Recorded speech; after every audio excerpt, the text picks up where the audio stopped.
Familia, amigos, bendecido día para todos. Nuevamente por aquí para hacerles un nuevo videito. Habíamos quedado en que llegaba nuevamente a la modelo en el año 1998. En enero de 1998 ya estaba en la modelo nuevamente.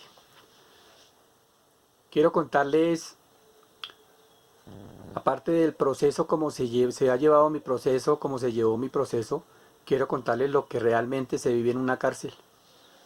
Y lo que les decía, en ese tiempo la cárcel más peligrosa de Latinoamérica era la modelo.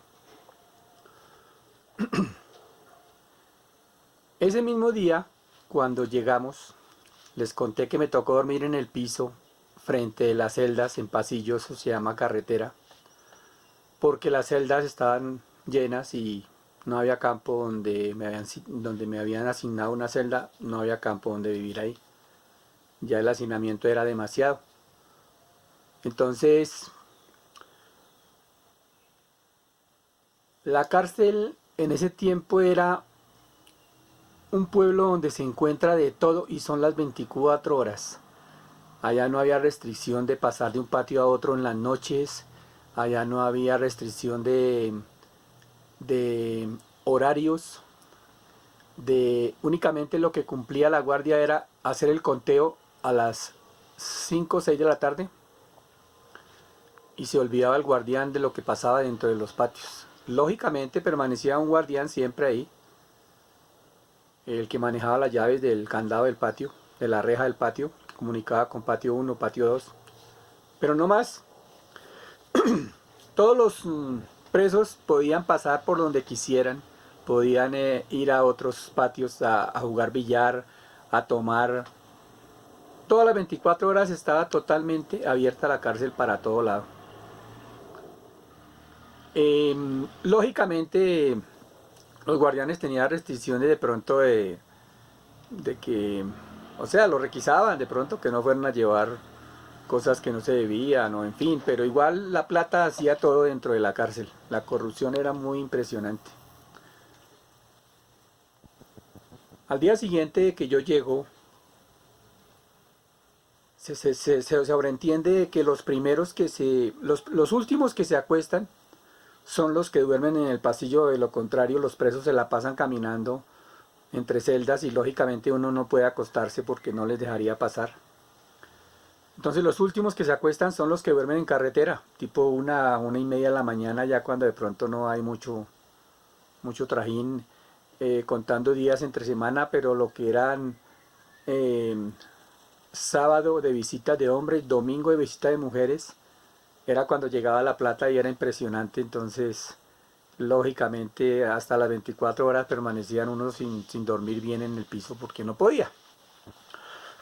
Aparte de esto, los primeros que se levantan o los primeros que se despiertan son los que duermen en carretera, porque ya se levantan las personas que trabajan, las personas que van a los talleres, las personas que que tenían sus negocios, porque la cárcel, les repito, era un pueblo en donde había de todo.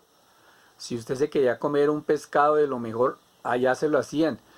Y lo mismo en tragos. Si usted quería tomar whisky, se lo traían. Si usted quería, porque no tenía plata, tomar chicha para embriagarse, pues chicha le hacían y le vendían. Entonces, lógicamente, nos tocaba levantarnos a nosotros temprano. Eso lo entendía yo porque, pues, la primera vez me empapé más o menos de cómo era que la gente dormía en carreteras. Ese día me levanté, envolví una cobija que tenía y la coloqué, la amarré en una reja donde la podían dejar, que se podía dejar ahí.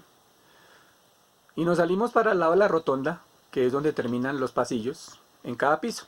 Ahí había una mesa de billar. Estábamos tomando tinto con uno de los señores que llegó conmigo ese día. Yo les cuento esto porque lo viví y quiero que ustedes lo sepan. Todo lo que yo estoy contando fue porque lo viví en carne propia, que no debería pasar en una cárcel. Nunca debió pasar eso en una cárcel. Pero esto es el abrebocas de lo que realmente les voy a contar, cómo se vive en una cárcel.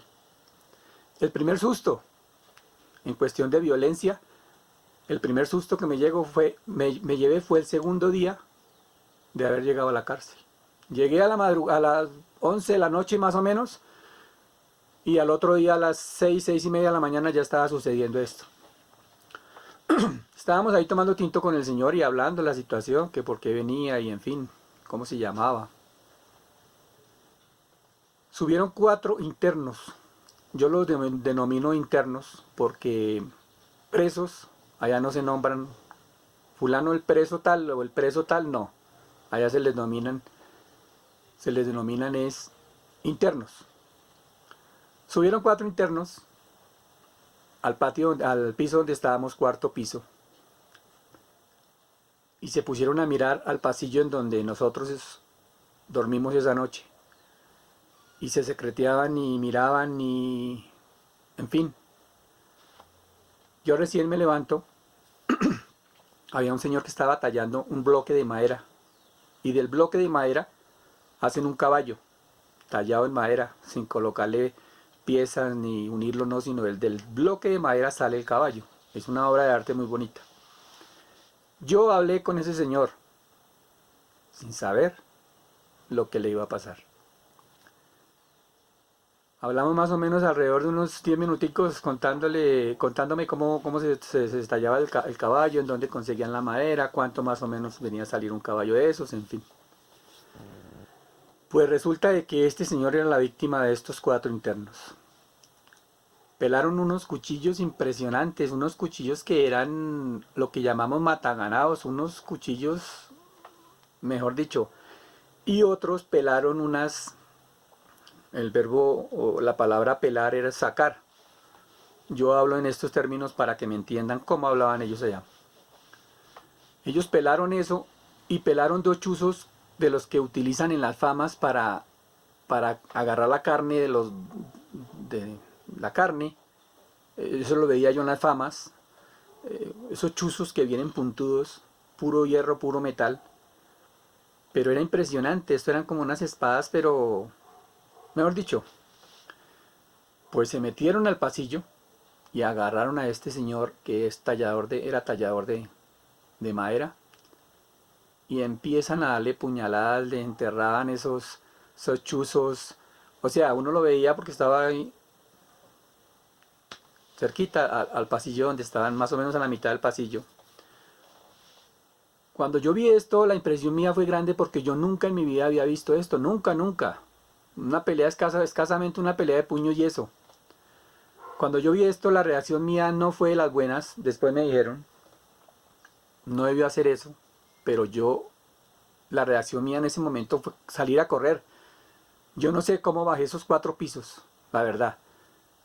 Yo bajé y me metí al patio en donde hay una cancha de microfútbol, y en el otro patio es donde están las mesas de billar, las mesas de billar pool, en donde están los parqués, en donde están los dominós, en la gente se divierte, caspetes. Caspetes es donde la gente cocinaba y le vendía a los presos la comida, porque mucha gente no iba a comer la comida que prepara la cárcel, que es el famoso Wimpy.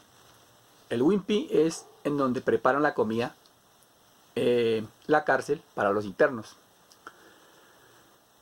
Muchos lógicamente por obligación les tocaba asistir al Wimpy porque no tenían medios para comprarse una bandeja o algo que les amortiguara el hambre. Por obligación tenían que ir. Lógicamente era comida. Tampoco estoy diciendo que era veneno ni que era lo peor que existía. Pero desafortunadamente la comida en el Wimpy le echaban el famoso alcanfor, que es lo que le baja el estímulo a los hombres para que no deseen mujer seguido. Ese es el famoso alcanfor, y eso ya no lo habían dicho después. Bueno, entonces, ¿qué pasa? Me pegué una carrera impresionante que yo creo que, o sea, no sé, yo o volé o no sé, pero yo llegué a ese patio, yo temblaba, yo me puse a mirar que estaban jugando microfútbol ahí, yo no hallaba qué hacer, yo desesperado, o sea, yo decía, al pasillo donde yo llegué, sí, impresionante, impresionante. La reacción era aterradora, la verdad. Estaba aterrado de lo que estaba pasando y era el primer caso de violencia dentro de la cárcel al segundo día de que yo llegué a la Modelo. Habían pasado alrededor de una media hora de eso y bajó el señor que estaba conmigo arriba tomando tinto. Dijo, ¿por qué bajó corriendo? Le dije, no, a mí me dio mucho miedo, a mí me dio mucho miedo eso y yo nunca había visto una vaina de esas y no, la impresión, la reacción mía fue correr y yo me bajé rápido. Dijo, bueno, pues yo también lo hubiera hecho porque la verdad yo no había estado aquí en la cárcel, pero son cosas que de pronto uno debe controlar porque de pronto piensan que es que uno sale corriendo a avisar que está sucediendo algo, a llamar a un guardián, en fin. Entonces, le dije yo, no fue buena la reacción, pero igual la gente que me miró pues se dio cuenta que yo llegué fue al patio y asustado. Ya había pasado más o menos media hora, estaba ahí hablando con el señor, entonces dijo, vamos a tomar tinto. Entonces pasamos del patio donde está la cancha de microfútbol al frente, que es el patio en donde está la mesa de billar y todo esto.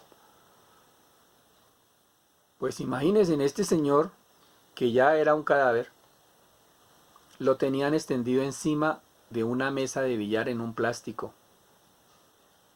Ese señor era impresionante verlo, eso parecía una coladera, eso tenía huecos por todo lado. Uy, no, impresionante. Impresionante ver, no solo ver, sino que entiende uno que en la cárcel pasen esas cosas. De pronto en las noticias uno escuchaba, sí, que en tal patio que se agarraron y que salieron uno o dos muertos y en fin. Pero ver realmente cómo matan a un ser humano dentro de una cárcel es impresionante. Y era la primera vez que yo veía eso, la primera vez que pasaba. Cuando yo estuve los 2 meses, los 2 años anteriores, lo peor que vi fue pelea de puños y un apuñaleado que le pegaron con una navaja, una puñalada en un pie, en una pierna, y lo sacaron del patio para que se fuera para otro. Eso fue lo más que yo vi. Pero esto ya era impresionante. Pues lo sacaron como si sacaran a, ¿qué le digo yo? Como si sacaran a un ser que ya no vale nada, ya está muerto y ya, sáquenlo. Lo envolvieron en una cobija y lo jalaron para allá, para guardia interna. Lo dejaron allá. La guardia nunca entró a mirar qué pasó, nunca entró a mirar, a buscar esos chuzos, esas armas con que mataron a ese señor. Entonces uno se daba de cuenta realmente que dentro de la cárcel, en los patios, mandaban los internos, no la guardia. Después del motín del año 97, que yo lo vi por noticias, en donde se apoderaron de los patios, quitaron las rejas, las cremalleras de las celdas, ya no había, las celdas ya no se podían cerrar, ya no se, las guardias no cerraban las celdas, ya eso era, como les cuento, 24 horas, ya no tenían control de nada. Pues vi morir a ese señor. Impresión, demasiada impresión para mí porque yo nunca había vivido eso. Pasó como si nada, como si hubiera sido uno más del montón. Ni guardia, ni comentarios, ni lo que le dicen a uno cuando llega en el famoso tren. Ustedes aquí pueden tener todo lo que quieran, pero asimismo tienen que estar al día. Licor, vicio, eh, mujeres, sí, sí, mujeres, mujeres entre semana llegaban a las distintas celdas. Lo poquito que les voy a contar, que les he contado, no es nada para lo que realmente pasa en las cárceles. Mucho más en la Modelo, que era una violencia impresionante en donde a diario a diario salían muertos. Que yo viví muchas cosas, que yo las estoy contando porque lo viví en carne propia, para que ustedes se enteren realmente, y a las personas que les lleguen estos videos se enteren que realmente cómo matan a la gente en las cárceles. En ese tiempo, yo no estoy hablando actualmente porque no sé la situación actual de las cárceles, pero en ese tiempo mataban a la gente impresionantemente. Que les voy a ir contando a quienes vi morir, cómo los mataban, cómo los sacaban cuando no los sacaban a guardia interna. Eso es impresionante. Bueno, yo esperaba, perdón, yo esperaba ya el, la visita del día sábado de mis familiares.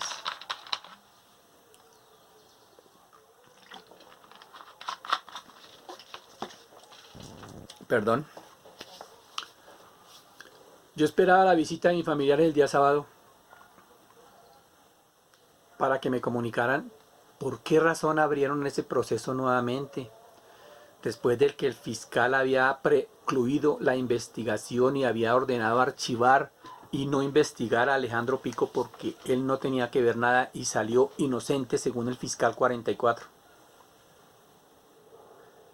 Las anomalías que se llevaron dentro de mi proceso fueron impresionantes. Como en el barrio se rumoró mucho de que fue un pico, o dicen que fue un pico porque en ningún momento confirmaban, dicen que fue un pico el que mató al teniente Barragán. También nosotros escuchamos que si la familia del muerto tenía condenada a una persona a X tiempo de la muerte del teniente, a la familia la iban a indemnizar con un montón de millones de pesos. Desafortunadamente, esto fue lo que pasó. Esto fue lo que pasó.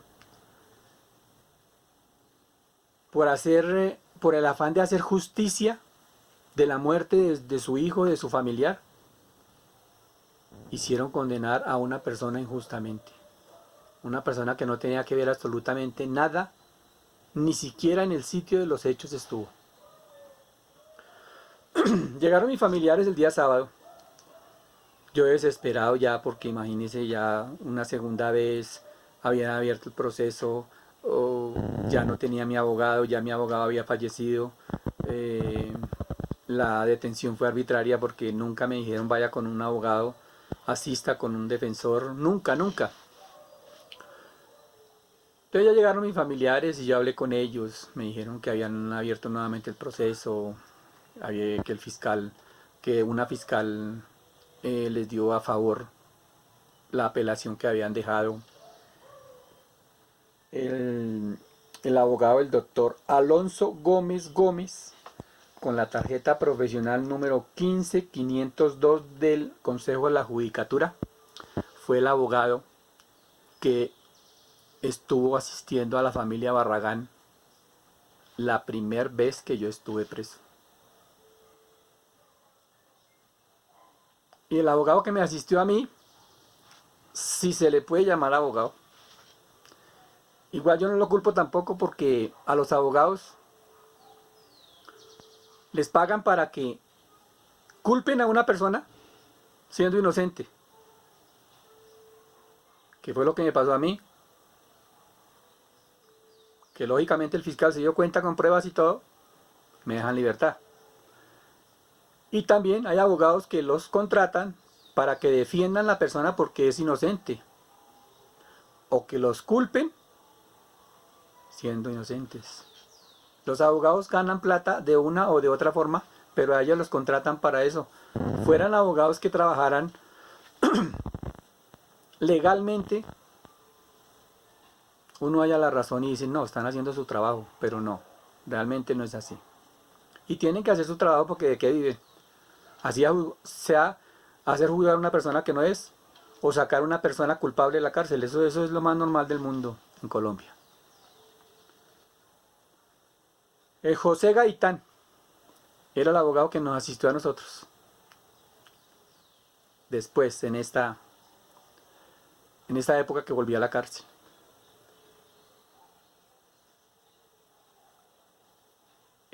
Ya han pasado 20 minuticos. Amigos, familiares, quiero que ustedes divulguen, compartan estos videos, porque es mucha la gente que me ha preguntado qué pasó con mi caso. Oiga, tengo un sobrino de tantos años y él se enteró de su caso y quiere saber de su caso porque nunca ha sabido qué pasó con su caso, que estuvo en la cárcel injustamente, que no. Lógico, esa juventud es la que necesita saber